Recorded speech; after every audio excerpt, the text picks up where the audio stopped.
બજરંગ દળ અને વિશ્વ હિન્દુ પરિષદ દ્વારા દર વર્ષે બુઢા અમરનાથ યાત્રાનું વટભેર અને આત્મવિશ્વાસથી આયોજન થાય છે। તે પ્રમાણે આ વર્ષે પણ દેશભરમાંથી આશરે 2 લાખ લોકો આ યાત્રામાં જઈ અને ધર્મનો લાભ મેળવશે તથા પાકિસ્તાનની સરહદ પર વસતા આપણા હિન્દુ ભાઈઓ તથા જવાનોની હિંમત વધારશે। આ યાત્રામાં ધોરાજીમાંથી 36 યાત્રાળુઓ તારીખ 19/8/2026ને બુધવારે પ્રયાણ કરશે।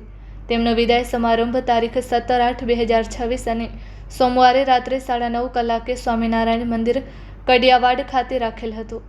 આ વિદાય સમારંભમાં વિશ્વ હિન્દુ પરિષદ ગોંડલ જિલ્લા અધ્યક્ષ કનુભાઈ લાલુ ખાસ ઉપસ્થિત રહ્યા હતા અને ઉપયોગી માર્ગદર્શન આપેલ હતું તથા સૌરાષ્ટ્ર પ્રાંત સામાજિક સમરસતા સહપ્રમુખ પ્રફુલભાઈ જાની પણ ખાસ ઉપસ્થિત રહ્યા હતા અને બુઢા અમરનાથ મંદિરની પૌરાણિક માહિતી આપેલ હતી। આ કાર્યક્રમમાં બજરંગ દળ અને વિશ્વ હિન્દુ પરિષદના અનેક કાર્યકરો હાજર રહીને તમામ યાત્રિકોને શુભેચ્છા પાઠવેલ હતી તેમજ સ્વામિનારાયણ મંદિરના સંતો પૂજ્ય મોહનપ્રસાદ સ્વામી અને ભક્તિપ્રિય સ્વામીએ દરેક યાત્રિકોને રૂડા આશીર્વાદ અને યાત્રા માટે શુભેચ્છા પાઠવેલ હતી। આ તકે ધોરાજીમાંથી યાત્રાનું આયોજન સંભાળતા રતિભાઈ બાલધા ખાસ ઉપસ્થિત રહ્યા હતા। તેઓ આ પૂર્વે 4 વખત આ યાત્રા કરી ચૂક્યા છે અને આ તેમની 5મી વખત યાત્રામાં જોડાણા છે તેમજ આ કાર્યક્રમમાં તમામ યાત્રિકો પણ જોડાયા હતા।